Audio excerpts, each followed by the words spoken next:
ಎಲ್ಲರಿಗೂ ನಮಸ್ಕಾರ. ಜ್ಯೋತಿ ಲಾಕ್ಸ್ಗೆ ಸ್ವಾಗತ. ಇವತ್ತಿನ ವಿಡಿಯೋ ಬಂದು ಪೂರಿ ಜೊತೆ ಚಪಾತಿ ಜೊತೆ ಬಟಾಣಿ ಮತ್ತು ಆಲೂಗಡ್ಡೆ ಸೇರಿಸಿ ಒಂದು ಒಳ್ಳೆ ಟೇಸ್ಟಿಯಾದ ಹೋಟೆಲಲ್ಲಿ ಕೊಡ್ತಾರಲ್ಲ ಅದೇ ಥರದ ಒಂದು ಸಾಗುನ ಮಾಡಿ ತೋರಿಸ್ತಾ ಇದ್ದೀನಿ ನೋಡಿ. ಅದಕ್ಕೆ ಒಂದು 5 ಆಲೂಗಡ್ಡೆನ ಕ್ಲೀನಾಗಿ ತೊಳೆದು ತೊಗೊಂಡಿದ್ದೀನಿ ಕುಕ್ಕರಲ್ಲಿ. ಹಾಗೆ ನೆನೆಸಿಟ್ಟಿರುವಂತಹ ಬಟಾಣಿನ ತೊಗೊಂಡಿದ್ದೀನಿ ನೋಡಿ. ಇದನ್ನು ಕೂಡ ಕುಕ್ಕರಿಗೆ ಸೇರಿಸ್ಕೊಳ್ತಾ ಇದ್ದೀನಿ. ಇದನ್ನು ಕುಕ್ಕರಿಗೆ ಸೇರಿಸ್ಕೊಂಡು 1 ಲೀಟರ್ ಆಗುವಷ್ಟು ನೀರನ್ನು ಸೇರಿಸ್ಕೊಳ್ತಾ ಇದ್ದೀನಿ. ಹಾಗೆ ಸ್ವಲ್ಪ ಉಪ್ಪನ್ನು ಸೇರಿಸ್ಕೊಂಡು ಲಿಡ್ನ ಕ್ಲೋಸ್ ಮಾಡಿ ಸ್ಟವನ್ನು ಹಚ್ಚಿ ಇದನ್ನು ಬೇಯಲಿಕ್ಕೆ ಬಿಡ್ತಾ ಇದ್ದೀನಿ. 1 ವಿಷಲ್ ಬಂದರೆ ಸಾಕು, ಮೆತ್ತಗೆ ಬೇಯಬೇಕಿದು. 1 ವಿಷಲ್ ಬರೋವರೆಗೂ ಇದನ್ನು ಬಿಟ್ಬಿಡೋಣ. ಈಗ ಇದಕ್ಕೆ ಒಗ್ಗರಣೆಗೆ ನಾವು ರೆಡಿ ಮಾಡ್ಕೊಳ್ತಾ ಇದ್ದೀನಿ ನೋಡಿ. ಇಲ್ಲಿ ವಿಷಲ್ ಬಂದಾಗಿದೆ. ಆಲೂಗಡ್ಡೆ ಕೂಡ ತುಂಬಾ ಚೆನ್ನಾಗಿ ಬೆಂದಿದೆ ನೋಡಿ.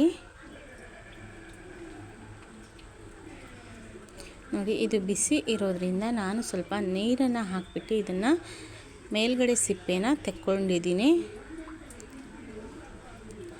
ನೋಡಿ. ಇದು ಕೈಯಿಂದ ಅಥವಾ ಮ್ಯಾಶರಿಂದ ಮ್ಯಾಶ್ ಮಾಡಿದರೆ ತುಂಬಾ ನುಣ್ಣಗೆ ಆಗಿಬಿಡುತ್ತೆ. ಹಾಗಾಗಿ ನಾನು ಸ್ವಲ್ಪ ಸೌಟಿನಿಂದನೇ ಇದನ್ನು ಕಟ್ ಮಾಡ್ಕೊಂಡಿದ್ದೀನಿ, ಸ್ವಲ್ಪ ದೊಡ್ಡ ಪೀಸ್ ಇರಲಿ ಅಂತ ಹೇಳಿಬಿಟ್ಟು ನೋಡಿ. ಬಟಾಣಿ ಕೂಡ ಎಷ್ಟು ಚೆನ್ನಾಗಿ ಬೆಂದಿದೆ, ಅದನ್ನು ಕೂಡ ಸೋಸ್ಕೊಂಡಿದ್ದೀನಿ ನೋಡಿ. ಒಗ್ಗರಣೆಗೆ ಅಂತ ಈರುಳ್ಳಿ, ಮೆಣಸಿನ್ಕಾಯಿ, ಟೊಮೊಟೊನ ಹೆಚ್ಚಿಟ್ಕೊಂಡಿದ್ದೀನಿ. ಒಲೆ ಮೇಲೆ ಒಂದು ಪಾತ್ರೆನ ಇಟ್ಕೊಂಡಿದ್ದೀನಿ. ಅದಕ್ಕೆ ಒಂದು 6ರಿಂದ 8 ಟೇಬಲ್ ಸ್ಪೂನಷ್ಟು ಎಣ್ಣೆನ ಸೇರಿಸ್ಕೊಂಡಿದ್ದೀನಿ. ಕಟ್ ಮಾಡ್ಕೊಂಡಿರುವಂತಹ ಹಸಿಮೆಣಸಿನ್ಕಾಯಿನ ಸೇರಿಸ್ಕೊಳ್ತಾ ಇದ್ದೀನಿ ಎಣ್ಣೆಯಲ್ಲಿ. ಹಾಗೂ ಸಾಸಿವೆ ಕೂಡ ಸೇರಿಸ್ಕೊಂಡಿದ್ದೀನಿ ಇದಕ್ಕೆ ನೋಡಿ. ಜಜ್ಜಿರುವಂತಹ ಬೆಳ್ಳುಳ್ಳಿ ಕೂಡ ಸೇರಿಸ್ಕೊಳ್ತಾ ಇದ್ದೀನಿ. 1 ಗಡ್ಡೆ ಬೆಳ್ಳುಳ್ಳಿನ ಜಜ್ಜಿ ಸೇರಿಸ್ಕೊಂಡಿದ್ದೀನಿ. ಹಾಗೆ ಕರಿಬೇವು ಕೂಡ ಸೇರಿಸ್ಕೊಳ್ತಾ ಇದ್ದೀನಿ. ತುಂಬಾ ಈಸಿಯಾಗಿ ಮಾಡ್ಕೋಬೋದು ಇದನ್ನು ನೋಡಿ. ಕಟ್ ಮಾಡ್ಕೊಂಡಿರುವಂತಹ ಈರುಳ್ಳಿ ಕೂಡ ಸೇರಿಸ್ಕೊಳ್ತಾ ಇದ್ದೀನಿ. ಈರುಳ್ಳಿ ಫ್ರೈ ಆದಮೇಲೆ ಟೊಮೆಟೊ ಕೂಡ ಸೇರಿಸ್ಕೊಳ್ತಾ ಇದ್ದೀನಿ.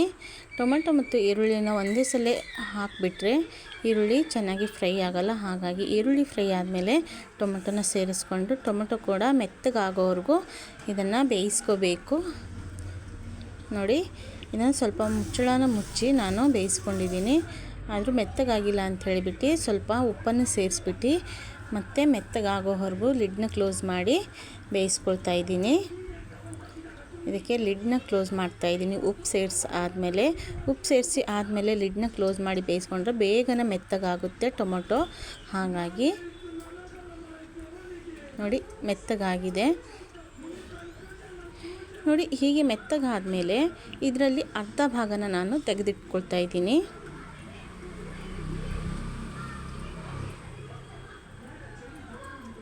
ನೋಡಿ. ಅರ್ಧ ಭಾಗನ ತೆಗೆದಿಟ್ಕೊಂಡಿದ್ದೀನಿ. ಇದನ್ನು ತಣ್ಣಗಾಗಲಿಕ್ಕೆ ಬಿಟ್ಟಿದ್ದೀನಿ.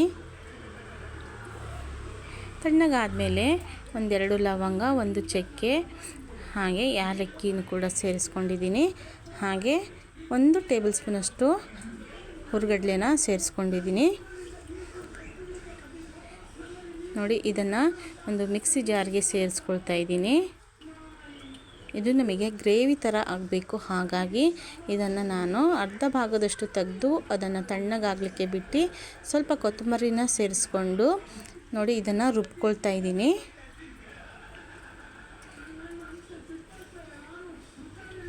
ರುಬ್ಬಾಗಿದೆ ಈಗ ನೋಡಿ. ಇಲ್ಲಿ ಒಗ್ಗರಣೆ ಕೊಟ್ಟಿದ್ವಲ್ಲ ಅರ್ಧ ಭಾಗದಷ್ಟು ಇನ್ನು ಉಳಿದಿದೆಯಲ್ಲ, ಅದಕ್ಕೆ ನಾನು ರುಬ್ಕೊಂಡಿರುವಂತಹ ಮಸಾಲೆನ ಸೇರಿಸ್ಕೊಂಡಿದ್ದೀನಿ. ಮಿಕ್ಸಿ ಜಾರ್ಗೆ ಸ್ವಲ್ಪ ನೀರನ್ನು ಸೇರಿಸಿ ಇದಕ್ಕೆ ಸೇರಿಸ್ಕೊಂಡಿದ್ದೀನಿ ನೋಡಿ. ಇದು ಒಂದು ಕುದಿ ಬರಬೇಕು ನೋಡಿ. ಈಗ ಕುದೀತಾ ಇದೆ. ಫ್ರೆಂಡ್ಸ್, ಯಾರೆಲ್ಲ ಹೊಸದಾಗಿ ನನ್ನ ಚಾನಲ್ನ ನೋಡ್ತಾ ಇದ್ದೀರಾ ದಯವಿಟ್ಟು ಸಬ್ಸ್ಕ್ರೈಬ್ ಮಾಡ್ಕೊಳ್ಳಿ. ಸಬ್ಸ್ಕ್ರೈಬ್ ಮಾಡಿಕೊಂಡು ಸಪೋರ್ಟ್ ಮಾಡಿ. ಅದಕ್ಕೆ ಬೇಯಿಸ್ಕೊಂಡಿರುವಂತಹ ಆಲೂಗಡ್ಡೆ ಮತ್ತು ಬಟಾಣಿಯನ್ನು ಸೇರಿಸ್ಕೊಂಡಿದ್ದೀನಿ. ಹಾಗೆ ಅರ್ಧ ಟೇಬಲ್ ಸ್ಪೂನಷ್ಟು ಅರಿಶಿನ ಪೌಡ್ರನ್ನ ಸೇರಿಸ್ಕೊಂಡಿದ್ದೀನಿ. ನಮಗೆ ಎಷ್ಟು ಕನ್ಸಿಸ್ಟೆನ್ಸಿ ಬೇಕು ಅಷ್ಟಕ್ಕೆ ಮಾತ್ರ ನಾನು ನೀರನ್ನು ಸೇರಿಸ್ಕೊಂಡಿದ್ದೀನಿ. ಅದಕ್ಕೆ 1 ಟೇಬಲ್ ಸ್ಪೂನಷ್ಟು ಧನಿಯಾ ಪೌಡ್ರನ್ನ ಸೇರಿಸ್ಕೊಂಡಿದ್ದೀನಿ. ಹಾಗೆ ರುಚಿಗೆ ತಕ್ಕಷ್ಟು ಉಪ್ಪನ್ನು ಸೇರಿಸ್ಕೊಂಡಿದ್ದೀನಿ. ಎಲ್ಲನೂ ಮಿಕ್ಸ್ ಮಾಡಿ ಇದನ್ನು ಕುದಿಲಿಕ್ಕೆ ಬಿಡಬೇಕು. ಲಿಡ್ನ ಕ್ಲೋಸ್ ಮಾಡಿ ನಾನು ಕುದಿಲಿಕ್ಕೆ ಬಿಡ್ತಾ ಇದ್ದೀನಿ. ಇದು ಚೆನ್ನಾಗಿ ಕುದಿ ಬರಬೇಕು. ನೋಡಿ, ಚೆನ್ನಾಗಿ ಕುದಿ ಬರ್ತಾ ಇದೆ ನೋಡಿ. ಇದನ್ನು ಕುದಿ ಬಂದಮೇಲೆ ಒಂದು ಸಲ ಮಿಕ್ಸ್ ಮಾಡಬೇಕು. ನಂತರ ಸ್ವಲ್ಪ ಕೊತ್ತಂಬರಿ ಸೊಪ್ಪನ್ನ ಕಟ್ ಮಾಡಿ ಸೇರಿಸ್ಕೊಳ್ತಾ ಇದ್ದೀನಿ. ಇದು ಆಗಿದೆ. ಈಗ ಇದನ್ನು ಸ್ಟವ್ ಆಫ್ ಮಾಡಿ ನಾನು ಪ್ಲೇಟಿಗೆ ಸರ್ವ್ ಮಾಡ್ಕೊಳ್ತಾ ಇದ್ದೀನಿ. ನೋಡಿ ಎಷ್ಟು ಪರ್ಫೆಕ್ಟಾಗಿ ಬಂದಿದೆ ಅಂಥೇಳಿ.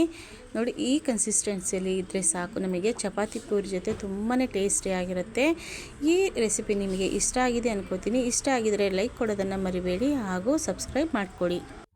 ಸಬ್ಸ್ಕ್ರೈಬ್ ಮಾಡಿಕೊಂಡು ಸಪೋರ್ಟ್ ಮಾಡಿ. ಇಷ್ಟು ಹೊತ್ತು ಟೈಮ್ ಕೊಟ್ಟು ವಿಡಿಯೋ ನೋಡಿದ್ದಕ್ಕೆ ತುಂಬ ಧನ್ಯವಾದಗಳು.